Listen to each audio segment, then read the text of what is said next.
പഠനകാലം മുതൽ താൻ സവിശേഷ ശ്രദ്ധ പുലർത്തിയിരുന്ന, പിൽക്കാലത്തെന്നും ഊഷ്മളമായ ബന്ധം കാത്തുസൂക്ഷിച്ചിരുന്ന അഗസ്റ്റിൻ അച്ഛനെ തലശ്ശേരി രൂപതയിലേക്ക് വള്ളോപ്പള്ളി പിതാവ് ക്ഷണിക്കുകയും അദ്ദേഹം ആ ക്ഷണം ദൈവഹിതമായി കണ്ട് സ്വീകരിക്കുകയും ചെയ്തു.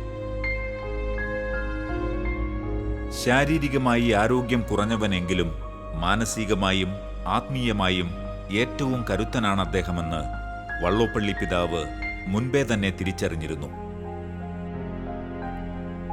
1970 ബഹുമാനപ്പെട്ട അഗസ്റ്റിൻ തുരുത്തിമറ്റം അച്ഛൻ പെരുവണ്ണാമൂഴി ഫാത്തിമ മാതാ ദേവാലയത്തിലേക്ക് കടന്നെത്തുന്നത്.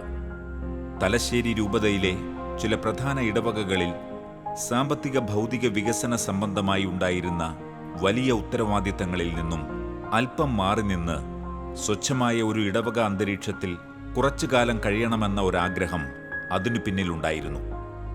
1976 നടന്ന കരിസ്മാറ്റിക് ധ്യാനങ്ങളിൽ പങ്കെടുത്ത അനേകം വൈദികർക്കും സന്യസ്തർക്കുമിടയിൽ ബഹുമാനപ്പെട്ട അഗസ്റ്റിൻ തുരുത്തിമറ്റം അച്ഛന്റെ ബോധ്യങ്ങൾ കൂടുതൽ ഉയർന്നു നിന്നു. പിന്നീട് വ്യക്തിപരമായി തന്നെ അനേകരെ കരിസ്മാറ്റിക് ധ്യാനങ്ങളിൽ പങ്കെടുപ്പിക്കുവാൻ അദ്ദേഹം പ്രത്യേകം പരിശ്രമിച്ചിരുന്നു.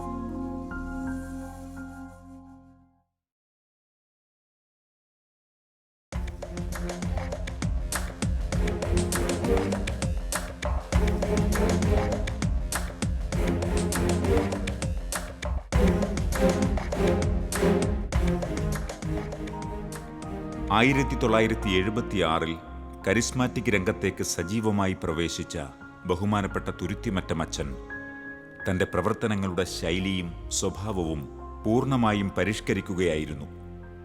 പരിശുദ്ധാത്മാവിന്റെ വരങ്ങളെക്കുറിച്ച് വ്യക്തമായ ബോധ്യങ്ങളും ഒപ്പം വിവേചനവരവും സ്വന്തമാക്കിയ അദ്ദേഹം അനേകായിരങ്ങൾക്ക് വഴികാട്ടിയായി തീർന്നു. തുടർന്നുള്ള കാലങ്ങളിൽ 1983 അദ്ദേഹം പെരുവണ്ണാമൂഴിയിൽ നിന്ന് സ്ഥലം മാറിപ്പോകുന്നതുവരെയും എല്ലാ ദിവസവും കേരളത്തിലും പുറത്തുമുള്ള അനേകർ അദ്ദേഹത്തിന്റെ പക്കൽ കൗൺസിലിങ്ങിനായി എത്തിയിരുന്നു. അദ്ദേഹത്തിന്റെ ഇടപെടലുകളിലും ഉപദേശങ്ങളിലും നിന്ന് അവർക്ക് ലഭിച്ചിരുന്ന ആശ്വാസം വർണ്ണനാതീതമാണ്. മദ്യപാനം പോലുള്ള ദുശീലങ്ങളിൽ അടിമപ്പെട്ടവരും മാനസിക അസ്വാസ്ഥ്യം മൂലം ബുദ്ധിമുട്ടുന്നവരും ധാരാളമായി അദ്ദേഹത്തെ തേടിയെത്തിയിരുന്നു. ഭാരതസഭയിൽ കരിസ്മാറ്റിക് നവീകരണം ആരംഭിച്ച നാളുകളിൽ തന്നെ അതിൻ്റെ നേതൃത്വത്തിലേക്ക് വിളിക്കപ്പെട്ട ചുരുക്കം ചിലരിൽ ഒരാളാണ് ഫാദർ അഗസ്റ്റിൻ തുരുത്തിമറ്റം. അദ്ദേഹം സ്വന്തമായ ശുശ്രൂഷാ കേന്ദ്രങ്ങളോ ഒന്നും സ്ഥാപിച്ചിട്ടില്ല എങ്കിലും കേരളത്തിലെ എല്ലാ നവീകരണ ശുശ്രൂഷകരുടെയും മാർഗദർശിയും പിതാവുമായിരുന്നു തുരുത്തിമറ്റത്തച്ഛൻ. പരിശുദ്ധാത്മാവിൻ്റെ ജ്ഞാനവരങ്ങൾ ഉപയോഗിച്ചുള്ള കൗൺസിലിംഗ് രീതിക്ക് തുടക്കം കുറിച്ചതും യഥാർത്ഥത്തിൽ തുരുത്തിമറ്റത്തച്ഛനാണ്. പരിശുദ്ധാത്മാവിൻ്റെ ജ്ഞാനത്താലും വിവേകത്താലും നിറഞ്ഞിരുന്ന അദ്ദേഹത്തിന് അരൂപികളെ വിവേചിച്ചറിയുവാനും പ്രശ്നങ്ങൾ അപഗ്രഥിച്ച് മനസ്സിലാക്കുവാനും പ്രശ്നങ്ങൾക്ക് പരിഹാരം നിർദ്ദേശിക്കുവാനും അനിതര സാധാരണമായ കഴിവാണ് ഉണ്ടായിരുന്നത്. സഭയിൽ നിന്നും അദ്ദേഹത്തിന് പ്രത്യേകമായി ലഭിച്ച ഭൂതോച്ചാടന വരം ഉപയോഗിച്ച് പൈശാചിക ബാധയുള്ള അനേകം വ്യക്തികളെയും കുടുംബങ്ങളെയും വിമോചിപ്പിക്കുകയും രക്ഷയിലേക്ക് കൊണ്ടുവരികയും ചെയ്തിട്ടുണ്ട് തുരുത്തിമറ്റത്തച്ഛൻ. അദ്ദേഹം അനേക ആത്മീയ ശുശ്രൂഷകരെ വളർത്തിയെടുത്തത് വ്യക്തിപരമായി അവരോടൊന്നിച്ച് സമയം ചെലവഴിച്ച് അച്ഛൻ്റെ ഒപ്പം അവരെ കൂട്ടത്തിലൊരു പിതാവിനെ പോലെ കൊണ്ടു നടന്ന് വളർത്തിയാണ്. ശാലോം ആരംഭിക്കുന്ന ആദ്യ നാളുകളിലൊക്കെ ഒരു പിതാവിനെ പോലെ അദ്ദേഹം എന്നെയും ശാലോമിൻ്റെ ആദ്യകാല നേതൃത്വത്തിലുള്ളവരെയും സ്നേഹിക്കുകയും പ്രോത്സാഹിപ്പിക്കുകയും മാർഗനിർദ്ദേശങ്ങൾ നൽകുകയും എല്ലാം ചെയ്തിട്ടുണ്ട്. ഒരു നവീകരണത്തിനു വേണ്ടിയുള്ള ദാഹം അനേക ആത്മാക്കളുടെ ഉള്ളിൽ പരിശുദ്ധാത്മാവ് നിറച്ച കാലമായിരുന്നു അത്. 1970 അവസാനത്തോടുകൂടി കരിസ്മാറ്റിക് നവീകരണം ഒരു കൊടുങ്കാറ്റുപോലെ കേരള സഭയിൽ ആഞ്ഞടിച്ചു. ആ കാലഘട്ടത്തിൽ ദൈവം എടുത്തുയർത്തിയ ആത്മീയ ഗുരുക്കന്മാരിൽ പ്രധാനിയായിരുന്നു ബഹുമാനപ്പെട്ട അഗസ്റ്റിൻ തുരുത്തിമറ്റം അച്ഛൻ. പിൽക്കാലത്ത് ഈ സമൂഹത്തെ പരിശുദ്ധാത്മാവിൻ്റെ വരദാന ഫലങ്ങളാൽ സമ്പന്നമാക്കിയ ഏറെ വചനപ്രഘോഷകർ പിറവികൊണ്ടത് ഈ കരങ്ങളിലൂടെയാണ്. എനിക്ക് ഏറ്റവും പ്രിയപ്പെട്ട ഒരു ദൈവത്തിൻ്റെ ദാസനും ശുശ്രൂഷകനുമായ ഫാദർ അഗസ്റ്റിൻ തുരുത്തിമറ്റം, അദ്ദേഹം എൻ്റെ ഒരു ആധ്യാത്മിക ഒരു ഗുരുവും കൂടിയായിരുന്നു. എനിക്ക് അധികം പേരങ്ങനെ ഗുരുക്കന്മാരായിട്ടില്ല, ഒരു 2-3 പേരൊക്കെ എൻ്റെ ഗുരുക്കന്മാരെന്ന് പറയാറുള്ളൂ. പിന്നെ എൻ്റെ കുമ്പസാരക്കാരനായിരുന്നു. എൻ്റെ വീട് മലബാറിൽ കോടഞ്ചേരിയിൽ ഞാൻ പോകുമ്പോൾ മലബാറിൽ ഞാൻ കാണാൻ പോകാറുള്ള ഏക വൈദികൻ ഫാദർ അഗസ്റ്റിൻ തുരുത്തിമറ്റമായിരുന്നു. എന്തെങ്കിലും സ്പിരിച്വൽ ഗൈഡൻസിന് വേണ്ടി, ആത്മീയ കാര്യങ്ങളിൽ ഒരു ആലോചന ചോദിക്കാൻ വേണ്ടി, പിന്നെ ഒരു കുമ്പസാരക്കാരൻ എന്ന നിലയിൽ ഒരു അത്യാവശ്യമുള്ളപ്പം നോടി ചെല്ലാൻ മലബാറിന് പോകുമ്പോൾ അവിടെ ചെന്ന് അത് തുരുത്തിമറ്റത്തിൻ്റെ അടുത്ത് ചെന്ന് കാണാറുണ്ടായിരുന്നു. ഏത് ആത്മീയ മേഖലകളിലെ ചോദ്യത്തിനും ഒരു ഉത്തരം തരാൻ മാത്രം ദൈവം ഉയർത്തിയ ഒരു വ്യക്തിയായിരുന്നു. ദൈവത്തിൻ്റെ ഉയർത്തൽ എന്ന് പറയുമ്പോൾ ഒരു ദൈവാനുഭവമുള്ള വ്യക്തി, പരിശുദ്ധാത്മാവിൻ്റെ അനുഭവമുള്ള വ്യക്തി, ശുശ്രൂഷാ മേഖലയിൽ മറ്റുള്ളവരെ ആത്മീയമായിട്ട് നയിച്ച വ്യക്തിമുദ്ര പതിപ്പിച്ച ഒരു വ്യക്തി. വചന പ്രഘോഷണ വേദിയിലും പ്രാർത്ഥന നയിക്കാനും ആരാധനാ ശുശ്രൂഷകൾ നയിക്കാനും ദിവ്യബലിക്ക് നേതൃത്വം കൊടുക്കുവാനും കുമ്പസാര ശുശ്രൂഷയും കൗൺസിലിങ്ങും കൊടുക്കാൻ പറ്റിയ ഒരു കൃപാവരമുള്ളൊരു വ്യക്തി. അതിലുപരി സ്വന്തമായി അനുഭവ സാക്ഷ്യം ഉള്ള ഒരു വ്യക്തി.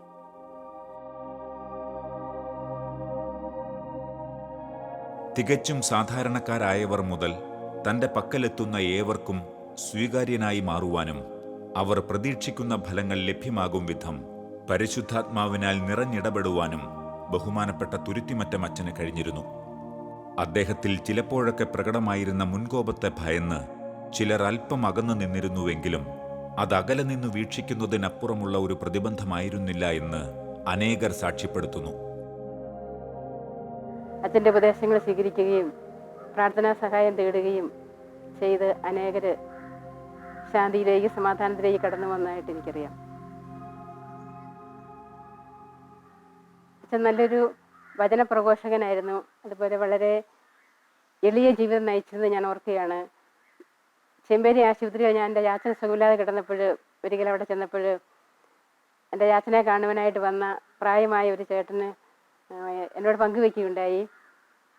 പണ്ടത്തെ അച്ഛന്മാരൊക്കെ ആണ് അച്ഛന്മാർ. തുരുത്തിമറ്റത്തിനെ എടുത്തു പറയേണ്ടതാണ്.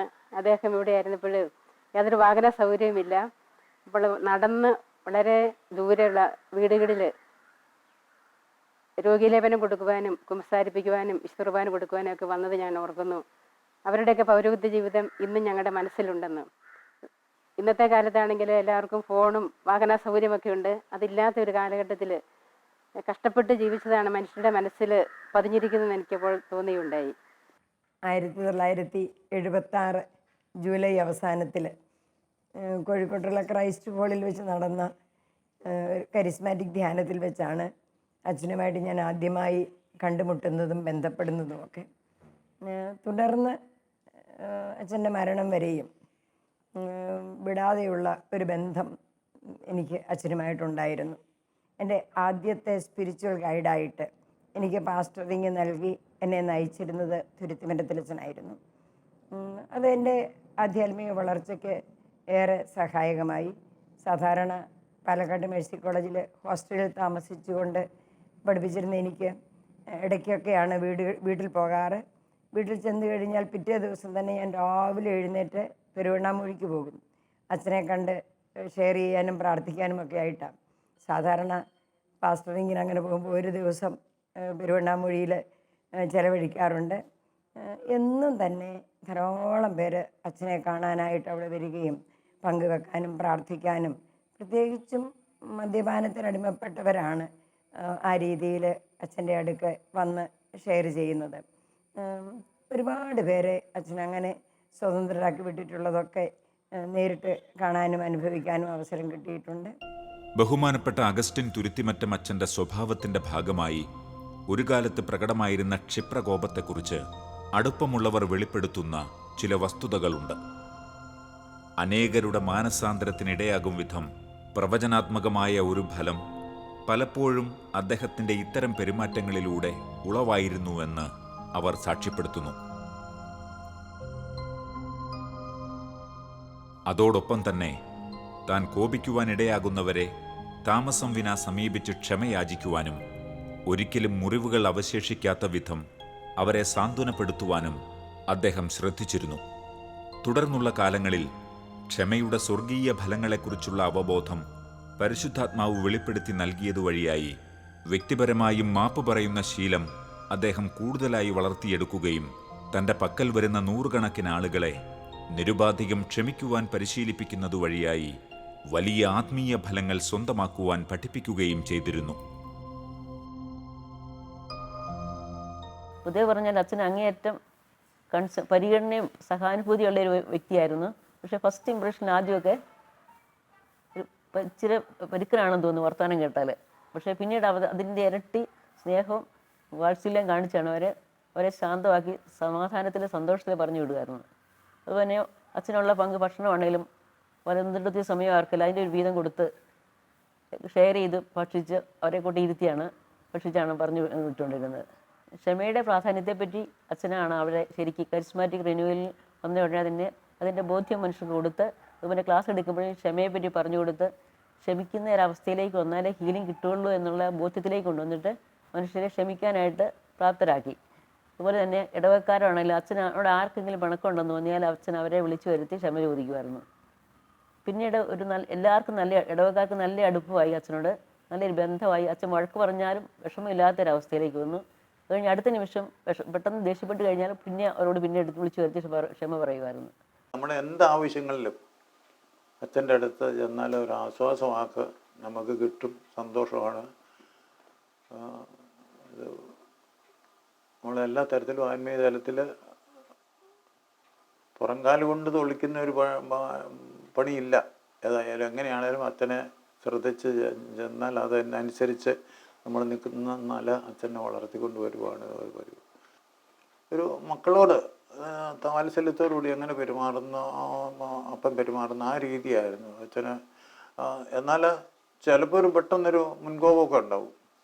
അത് തണുത്തു വന്നാലും പിന്നെ അച്ഛൻ തന്നെ അതിന് കരയും. ചിലപ്പം അത്രയ്ക്കും ഒരു ചെല്ലുമ്പം ചിലപ്പോൾ എല്ലാവർക്കും പേടിയാണ് അച്ഛനെ. ചിലപ്പം അങ്ങ് ധൈര്യപ്പെട്ട് ചെന്ന് ഒരു കാര്യം പറയാനൊക്കെ ചിലപ്പോൾ പേടിക്കുന്നത്. നമുക്ക് ഇനി അങ്ങ് പേടിയൊന്നും തോന്നിയിട്ടില്ല. പക്ഷെ എങ്ങനെ പറയുമെന്നുള്ളൊരു ചെറിയ സംശയമുണ്ട്. എങ്കിലും ഒന്ന് അച്ഛൻ തന്നെ നമ്മളെ അടുത്ത് വിളിക്കും, എന്ന കാര്യം ഉള്ളതെന്ന്. ഏതെങ്കിലും തെറ്റ് ആണെങ്കിൽ അച്ഛൻ പറയും, ഇന്നത് പരിഹാരം ചെയ്താൽ മതി, പ്രാർത്ഥന. സാമ്പത്തിക ബുദ്ധിമുട്ടാണോ, കർത്താവിൻ്റെ അടുത്ത് പ്രാർത്ഥിച്ചാൽ മതി, നമുക്ക് നടന്ന് നേടിക്കിട്ടും, ഞാനും പ്രാർത്ഥിച്ചോളാം, ഒന്നും പേടിക്കണ്ട, നമുക്ക് ആശ്വാസ വാക്കാണ് എപ്പോഴും തന്നിക്കൊണ്ടിരുന്നത്. ഒരു മക്കളോട് നിലത്തെടുത്തെഴുതുന്ന പിള്ളേരെ പഠിപ്പിക്കുന്ന പോലെ തന്നെ പഠിപ്പിച്ചു കൊണ്ടുവന്നു വേണം പറയാൻ. വേണമെങ്കിൽ ആൾക്കൂട്ടങ്ങളെ അഭിസംബോധന ചെയ്യുന്നതിനേക്കാൾ അച്ഛൻ ഇഷ്ടപ്പെട്ടത് തൻ്റെ സമയം അനേകർക്കൊപ്പം വ്യക്തിപരമായി ചിലവഴിക്കുവാനാണ്. വിദൂരങ്ങളിൽ നിന്ന് പോലും നൂറുകണക്കിന് ആളുകൾ അനുദിനം അദ്ദേഹത്തെ തേടി ഈ കുഗ്രാമത്തിലെത്തിയിരുന്നു. പരിശുദ്ധാത്മാവിൻ്റെ വരങ്ങൾ ഉപയോഗിച്ചുകൊണ്ട് കൗൺസിലിംഗ് നടത്തുന്ന പതിവില്ലാതിരുന്ന ആ കാലത്ത് ആദ്യമായി അത്തരമൊരു രീതി ദൈവിക പ്രേരണയാൽ അനുവർത്തിച്ച അദ്ദേഹം തൻ്റെ പക്കലെത്തുന്ന സകലർക്കും ആശ്വാസമായി മാറിയിരുന്നു. പിൽക്കാലത്തുയർന്നുവന്ന അനേക അൽമായ ശുശ്രൂഷകരും അച്ഛൻ്റെ മാർഗനിർദ്ദേശം സ്വീകരിച്ചാണ് വളർന്നത്. ഒരുപാട് പേരെ വ്യക്തിപരമായി വളരുന്നതിൽ ഒരു കമ്മിറ്റ്മെൻറ്റോടുകൂടി ഏറെ സഹായിച്ചിട്ടുള്ള അച്ഛൻ, എനിക്ക് തോന്നുന്നത് കേരളത്തിൻ്റെ നവീകരണ മുന്നേറ്റത്തിൻ്റെ വളർച്ചയിൽ ഒത്തിരി അതിനൊരു അടിസ്ഥാനം ഇട്ടുകൊണ്ട് അതിനെ വളർത്തിയ പ്രമുഖ വ്യക്തിയാണ്. CJ വർഗീയച്ചനും MSMI കോൺഗ്രിഗേഷനും വരെ ധാരാളം പേര് ഉണ്ട്. അതിൻ്റെയൊക്കെ ഒരുപക്ഷെ അത്രയും പ്രകടമായി മുൻപന്തിയിൽ മറ്റുള്ളവരുടെ ശ്രദ്ധയിൽ വന്നില്ലെങ്കിലും പിന്നിൽ നിന്നുകൊണ്ട് അടിത്തറ നൽകിക്കൊണ്ട് ധാരാളം പേരുടെ വളർച്ചയിൽ പിൻബലമായിട്ടുള്ളത് തുരുത്തിമരത്തിലച്ഛനാണ്. ബെന്നി പെന്നത്തറയുടെയും ജോർജ് ഗ്ലോറിയയുടെയും ജോൺസൺ ഭൂത്തിങ്കിളിൻ്റെയും ഒക്കെ വളർച്ചയിലും ഇതുപോലെ അച്ഛൻ പിന്നിലുണ്ടെന്നുള്ളത് എനിക്ക് നന്നായിട്ടറിയാം.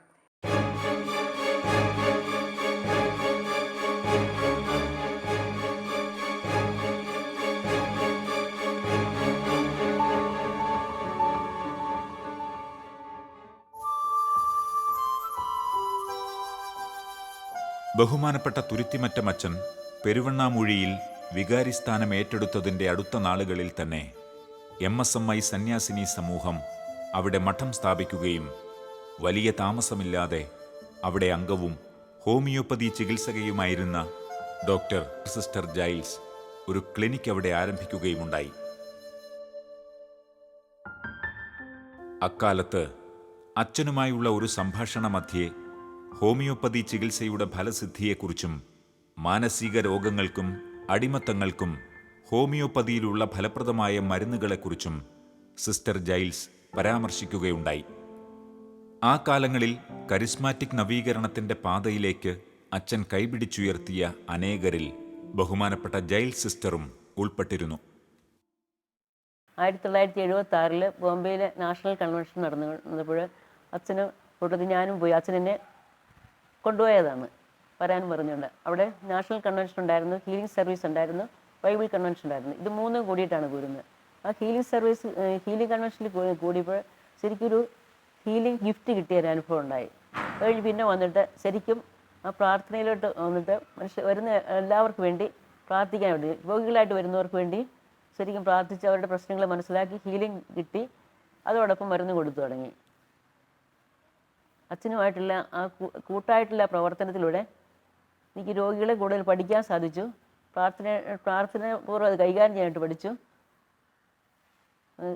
ഇന്നർ ഹീലിങ്ങിന് വേണ്ടി പ്രാർത്ഥിക്കാനായിട്ടുള്ള ഒരു അഭിനിവേശം അവിടെ കിട്ടി ശരിക്കും. അതോടെ ഈ മരുന്നിൻ്റെ കൂട്ടത്തിൽ പ്രാർത്ഥനയും കൊണ്ട് ശരിക്കും ഉപയോഗിച്ച് തുടങ്ങിയപ്പോൾ പെട്ടെന്ന് നല്ലപോലെ ഹീലിംഗ് കിട്ടുന്നൊരവസ്ഥ. പ്രത്യേകിച്ച് മാനസിക രോഗികളായിട്ടുള്ളവർ,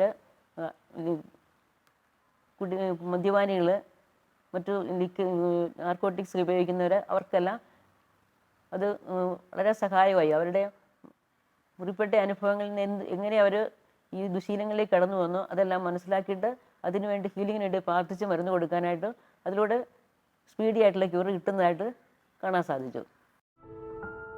തുടർന്ന് കൗൺസിലിംഗ്, പ്രാർത്ഥനാ ശുശ്രൂഷകൾക്കിടെ തൻ്റെ പക്കലെത്തുന്നവരിൽ ചികിത്സ ആവശ്യമുള്ള അനേകരെ പ്രത്യേകം തിരിച്ചറിഞ്ഞ് അവരെയെല്ലാം സിസ്റ്റർ ജൈൽസിൻ്റെ ചികിത്സയ്ക്കായി പറഞ്ഞയക്കുമായിരുന്നു. പ്രത്യേകിച്ച് വെള്ളിയാഴ്ചകളിൽ അനേകർ ഇത്തരത്തിൽ അച്ഛൻ്റെ നിരീക്ഷണങ്ങളടങ്ങിയ കുറിപ്പുമായി തൻ്റെ പക്കലെത്താറുണ്ടായിരുന്നുവെന്ന് സിസ്റ്റർ ജൈൽസ് ഓർമ്മിക്കുന്നു. സിസ്റ്റർ ജൈൽസ് തനിക്ക് ലഭിച്ച വരങ്ങളുടെ ശക്തിയാൽ ചികിത്സാരംഗത്ത് കൂടുതൽ ഫലപ്രദമായി മുന്നേറി. ആ കാലങ്ങളിൽ ബഹുമാനപ്പെട്ട തുരുത്തിമറ്റം അച്ഛൻ്റെയും സിസ്റ്റർ ജൈൽസിൻ്റെയും സംയുക്തമായ രോഗശാന്തി ശുശ്രൂഷ അവിടെ പ്രശസ്തമായിരുന്നു. കൗൺസിലിങ്ങിനും തുടർന്ന് ചികിത്സയ്ക്കുമായി അവിടെ എത്തിയിരുന്ന സകലർക്കും പങ്കുവയ്ക്കുവാനുള്ളത് വലിയ ദൈവിക ഇടപെടലിൻ്റെ അനുഭവങ്ങളാണ്. വെള്ളിയാഴ്ച ഒരു ദിവസം അച്ഛൻ ഈ രോഗികളെ കാണാൻ തന്നെ മാറ്റി വെച്ചിരുന്നു. അവർ വന്നു, അവർക്ക് വേണ്ടിയിട്ട് രാവിലെ തുടങ്ങിയവർ വരും. എല്ലാവരെയും കൂടെ കൂട്ടി പള്ളിയിലിരുത്തി ഒരു ക്ലാസ്, ധ്യാനം പോലെ ക്ലാസ് കൊടുത്ത് എങ്ങനെയാണ് രോഗങ്ങൾ, പിന്നെ ക്ഷമിക്കേണ്ട മേഖലകൾ, രമ്യപ്പെടേണ്ടതെല്ലാം പറഞ്ഞു കൊടുത്ത് അവരുടെ മുറിപ്പെട്ട അനുഭവങ്ങളെ പറ്റി പറഞ്ഞ് ഇന്ന ഹീലിങ്ങിന് വേണ്ടി പ്രാർത്ഥിക്കാനുള്ള ഒരു അഭിനിവേശം അവർക്ക് ഉണ്ടാക്കിയിട്ട് അവരെ ഓരോരുത്തരെയും വിളിച്ച് പ്രാർത്ഥിച്ച് അവർക്ക് പ്രാർത്ഥിച്ച് ഹീലിംഗ് കിട്ടി. എന്നിട്ട് മരുന്ന് വേണ്ടവരെ ക്ലിനിക്കിലേക്ക് പറഞ്ഞു വിടുമായിരുന്നു. ക്ലിനിക്ക് വന്നിട്ട് അന്നേരം എനിക്ക് എളുപ്പമായി. അച്ഛൻ്റെ അടുത്ത് ഒത്തിരി പറഞ്ഞു കഴിഞ്ഞിട്ട് പിന്നെ എനിക്ക് അവരെ കൈകാര്യം ചെയ്യാൻ എളുപ്പമായി. മരുന്ന് കൊടുക്കാനും അവർക്ക് കുറേ കൂടെ തുറവിയുണ്ടായി, പ്രാർത്ഥിക്കാനും എനിക്ക് എളുപ്പമായി. അത് ഒത്തിരി സഹായമായിരുന്നു. അങ്ങനെ 8 വർഷക്കാലം ഞങ്ങൾ ഒരുമിച്ച് അവർക്ക് വേണ്ടി പ്രാർത്ഥനയും ചികിത്സയും ഒരുമിച്ച് കൊണ്ടുപോയി. അതൊരു മനുഷ്യർക്കും വളരെ ഇഷ്ടപ്പെട്ടു, ഞങ്ങൾക്കും നല്ലൊരു അനുഭവമായിരുന്നു. എനിക്ക് അതേ സമയത്ത് കൂടുതൽ അങ്ങനെ രോഗികളെ പറ്റി പഠിക്കാനും മനസ്സിലാക്കാനും കൂടുതൽ, പിന്നെ അച്ഛൻ്റെ പേരിൽ വരുന്ന അതുകൊണ്ട് രോഗികൾ തന്നെ പെട്ടെന്ന് ഇനി എന്നെപ്പറ്റി അറിയപ്പെടാനും ചികിത്സയ്ക്ക് വരാനുമായിട്ട് മനുഷ്യർക്ക് കൂടുതൽ സഹായകമായി. എനിക്കും അത് സഹായകമായി.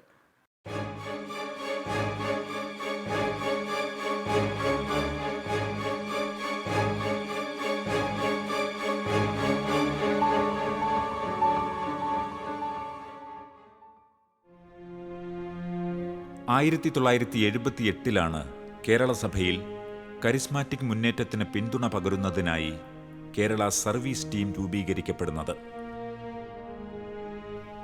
തുടക്കകാലം മുതൽ നവീകരണ രംഗത്ത് വളരെ നിർണായകമായി ഇടപെടുകയും ഈ സമൂഹത്തെ തികഞ്ഞ പ്രാർത്ഥനാനുഭവത്തിൽ വളർത്തുവാനുതകുന്ന അനേക ശുശ്രൂഷകരെ രൂപപ്പെടുത്തിയെടുക്കുകയും ചെയ്ത KSTയുടെ പ്രവർത്തനങ്ങളിലും ബഹുമാനപ്പെട്ട തുരുത്തിമറ്റം അച്ഛൻ്റെ സാന്നിധ്യം വിലമതിക്കാനാവാത്തതായി മാറി. 1978 ആദ്യത്തെ service team, Kerala service team ആരംഭിച്ചത്. അന്ന് ജോസഫ് കഴിക്കോട് അച്ഛനായിരുന്നു ചെയർമാന്. അദ്ദേഹം കുറച്ച് നാളത്തേക്ക് ഏകദേശം 1.5 വർഷത്തോളം ചെയർമാനായിരുന്നു. തുരുത്തിമറ്റച്ഛന് വൈസ് ചെയർമാനായിരുന്നു. സർവീസ് ടീമിലെ അംഗമായിരുന്നു. ഈ ഡിസേൺമെൻറ്റിൻ്റെ കാര്യത്തിൽ, വിവേചനത്തിൻ്റെ കാര്യത്തിലും ഒക്കെ വളരെയധികം ഗിഫ്റ്റ്സ് അച്ഛനുണ്ടായിരുന്നു. അത് തീർച്ചയായിട്ടും സർവീസ് ടീമിനും കേരള സഭയ്ക്കും ഒരു മുതൽക്കൂട്ടായിരുന്നു. ആരംഭകാലത്തിൽ ഒരുപാട് ബുദ്ധിമുട്ടുകളിലൂടെ, പ്രയാസങ്ങളിലൂടെയാണ് കടന്നുപോയത്. ഞങ്ങൾക്ക് സ്വന്തമായിട്ടുള്ളൊരു സെൻറ്റർ ഇല്ലായിരുന്നു. 5-6 സ്ഥലങ്ങളിൽ പോയി ചുറ്റി നടന്നതിന് ശേഷമാണ് ദൈവപരിപാലനയിൽ ഒരു സെൻറ്റർ ഞങ്ങൾ ആരംഭിച്ചതെന്ന്. ഒക്കെ ആ കാലഘട്ടത്തിലെല്ലാം അച്ഛൻ കൂടെ ഉണ്ടായിരുന്നു.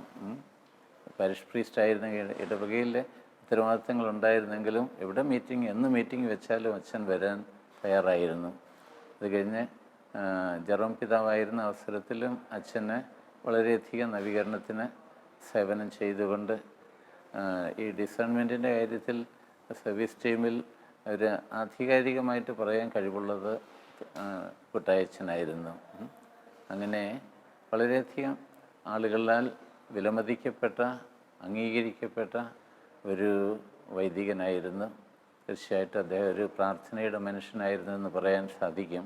ആദ്യത്തെ KST കേരളത്തിലെ ഉപദേശക സമിതിയൊക്കെ രൂപപ്പെട്ട ആ നാളുകൾ മുതൽ തന്നെ കേരള സർവീസ് ടീമിൽ അച്ഛനോടൊപ്പം ഞാനും KSTയിൽ അംഗമായിരുന്നു. ദീർഘകാലം KSTയിലെ അംഗങ്ങളായിട്ട് എല്ലാ മാസവും എന്നപോലെ തന്നെ ഞങ്ങൾക്ക് മീറ്റിങ്ങുകളുണ്ടായിരുന്നു. 2 ദിവസമൊക്കെ നീണ്ടു നിൽക്കുന്ന ആ ഒരു സമ്മേളനവും ഒരുമിച്ചുള്ള ആ ജീവിതവും പങ്കുവയ്ക്കലും പല കാര്യങ്ങളെക്കുറിച്ചുള്ള ചർച്ചകളും ഒക്കെ ഒത്തിരി നല്ല അനുഭവങ്ങളായിരുന്നു. ഞങ്ങളൊരു കുടുംബത്തിൻ്റെ ഭാഗമെന്നതുപോലെ മനോഹരമായ ഒരു കമ്മ്യൂണിറ്റിയായിട്ട് KST വളരാനൊക്കെ അച്ഛൻ്റെയൊക്കെ സാന്നിധ്യം ഒത്തിരി സഹായിച്ചിട്ടുണ്ട്.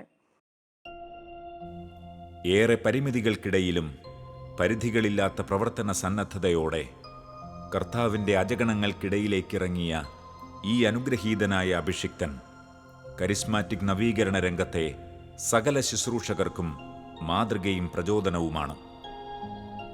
ഓരോ ആത്മാക്കളെയും വ്യക്തിഗതമായി സമീപിക്കുകയും അവർക്കാവശ്യമായ മാർഗനിർദ്ദേശവും സഹായങ്ങളും പരിശുദ്ധാത്മ പ്രേരിതമായി പകർന്നു നൽകുവാൻ ജീവിതം തന്നെ സമർപ്പിക്കുകയും ചെയ്ത ഈ വന്യവൈദികൻ ഇന്നും അദ്ദേഹത്തെ അടുത്തറിഞ്ഞവർക്കിടയിൽ അത്ഭുത മനുഷ്യനായി ജീവിക്കുന്നു.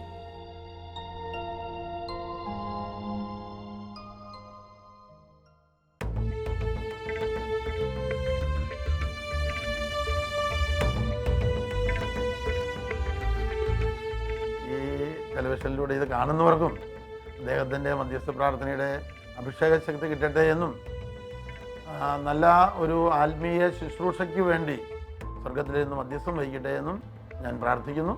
അപ്പോൾ തലേ ദിവസം വന്ന ഫിലിപ്പച്ചൻ മരിക്കുന്നതിനും തലേ ദിവസം അച്ഛൻ വീട്ടിലൊരു കുർബാന ചെല്ലുകയും ഫിലിപ്പച്ചന് വേണ്ടി പ്രാർത്ഥിക്കുകയും ചെയ്തു.